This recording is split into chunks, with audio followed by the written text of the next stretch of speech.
Hey, what's up everyone? This is Brandon again. Sorry I've been gone for about a week, but you know, it's been spring break around here and I've been in this weight loss competition and that's just wrapping up. But today I'm super excited because I have an unboxing and review for you of the Anker 8200 DPI gaming mouse. Anker did send this mouse to me because I've been in contact with them and I said, hey, you know, you guys are a pretty cool company. I can see that you're committed to providing good customer service and you pay attention to what your customers have to say, so I'll review anything you guys send me. So they sent me this mouse and I'm more than happy to review it and give you guys my thoughts on it. Okay, so here we have the front of the box, a really nice packaging that it came in. I really like the look of the box, but again, as I've said to you guys before, boxing to me isn't all that important. I'm sure it is for the manufacturer, but for me, it's all about, hey, what kind of mouse do we have here? What kind of sensor does it have? How many programmable buttons, etc. How does the thing feel in my hand? These are the most important things that I think about when I'm talking about a gaming mouse. On the front, as you can maybe see, maybe not, I'm not sure, you can see this has up to 8200 DPI. That's just really a measurement of sensitivity. So, you know, if you guys really like to have your DPI up high, this is a mouse that has that, and it's got the on-the-fly switching buttons as well. We'll go into more of that later. Looks like it has a 1 ms polling rate time. That's kind of the standard time for gaming mice. And you know, there are even people that'll set that down to 500 or 250, but basically that's just how many times that your computer's going to reach out to it. And it comes with 9 programmable buttons. As you can see on the inside, it says take your weapon. So good looking mouse. Let's get to the unboxing. Okay, so let's quickly open this thing up for you. Okay, this is the back of the mouse. As you can see, we've got your instruction manual here with product description, specifications, everything you want to know there. You know, hey, I never really look at this, but it comes with an 18-month warranty. Sorry, over here. And just like their last product that they sent me, I really like this card. And again, you probably can't see that, but they put their phone number right there. Hey, if you guys got a problem, this is where you can call. So again, I'm really impressed with Anker's customer support so far. I like that. This particular mouse has weight tuning, so there's your custom weights. I haven't actually taken a look at these yet, but just looks like they are just little round weights. I don't know how much each one of these weigh, but we will find out shortly. Okay, now we've got the front of the box and we've got these little cylinder weights here. Looks like there are 8 of them, and we've got our mouse, so let's unbox it. You may be able to see, but this mouse actually has a braided cable. It's very well constructed from what I can see, but you know, a lot of people, what they'll do is they'll unbox these gaming mice and say, hey, here it is and whatever. You know what, I'm going to actually use this mouse. I'm going to spend time using it for like the next 4 hours, and we'll see exactly what I think of it, and I'll have more to say about it after that. But as you can see, you've got your gold-plated USB connector, braided cable, and really a slick looking mouse overall. Okay guys, I have it zoomed in. The back is where you take off this little plate and then you can put in your customized weight tuning. I found out that each one of these little cylinders, actually I had to go to the website to figure this out, but they each weigh 2.5 grams. So you have 1, 2, 3, 4, 8 there, and 2.5 grams a piece. You've got 20 grams of weight, and this base model weighs 140 grams, so you can tune this from 140 to 160 grams. Not a lightweight mouse, but you can kind of go from that mid-range to heavy with this mouse, depending on the weight that you put inside of it. Okay, so that's just the very basic unboxing part of this review. And you know, a lot of YouTube channels, that's all they'll do. They'll just say, hey, here's the mouse. I really recommend this, blah, blah, blah. You know what?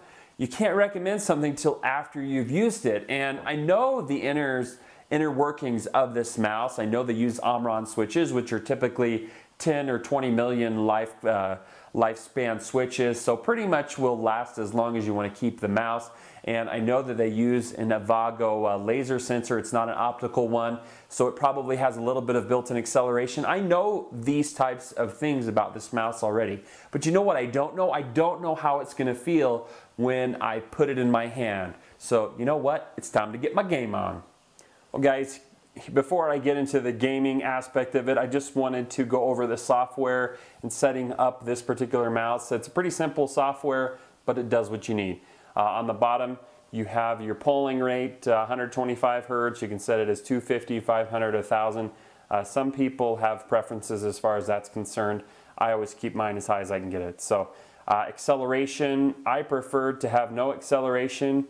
But you know, there's usually some angle snapping on LED mice, regardless if you set this to 0 or not. But I'm going to set it to 0 anyway because I don't like acceleration because I play FPS type games. Mouse point speed, scroll speed, and you can adjust all of your programmable buttons to whatever you want to do. And this particular mouse has multiple profiles.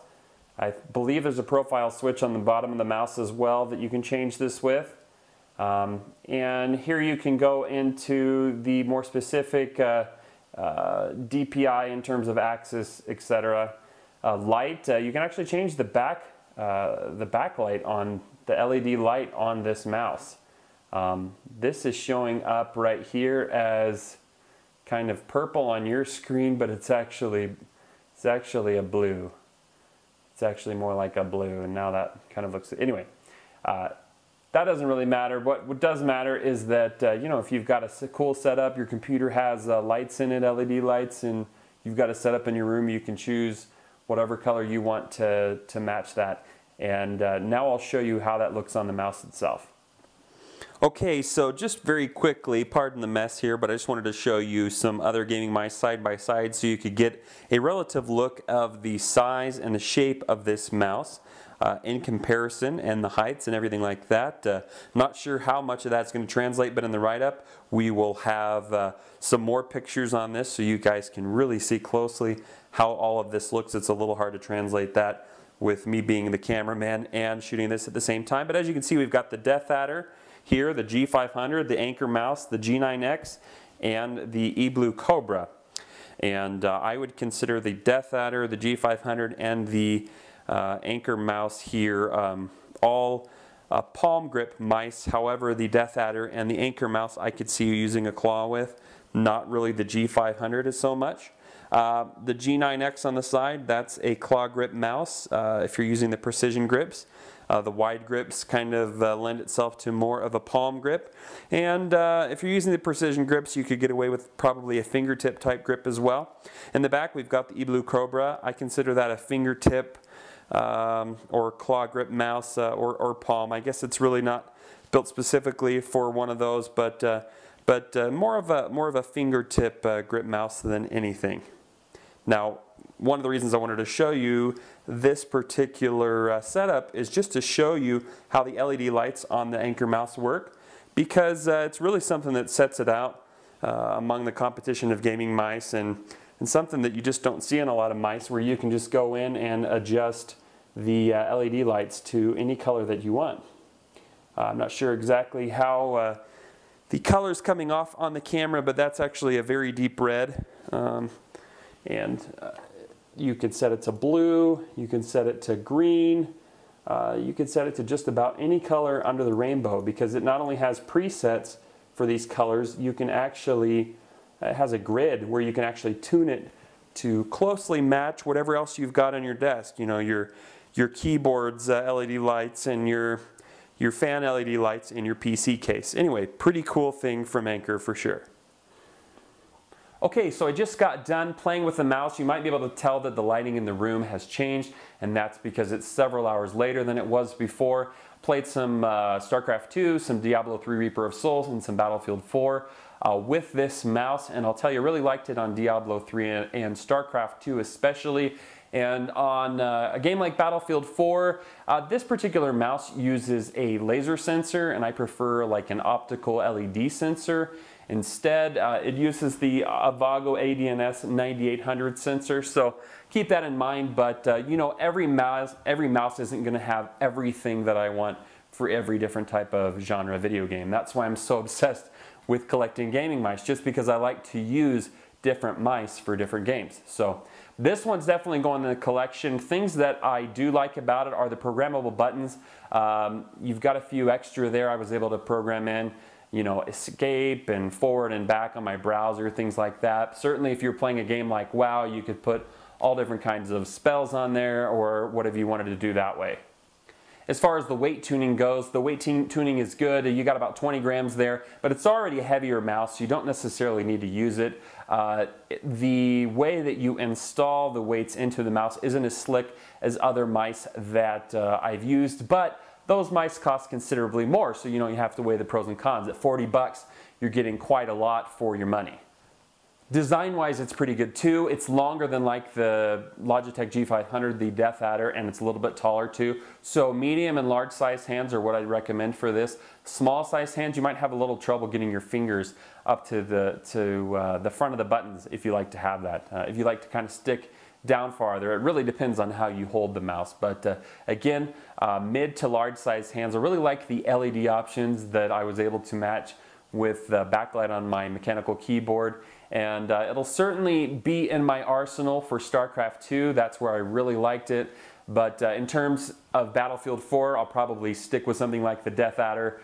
And Diablo 3, I like the G500. So again, you guys might think I'm crazy switching between all those mice, but I just get comfortable with a certain thing and certain ways I play. Certainly don't mind adding something else to the arsenal, but this certainly won't be it in terms of FPS games.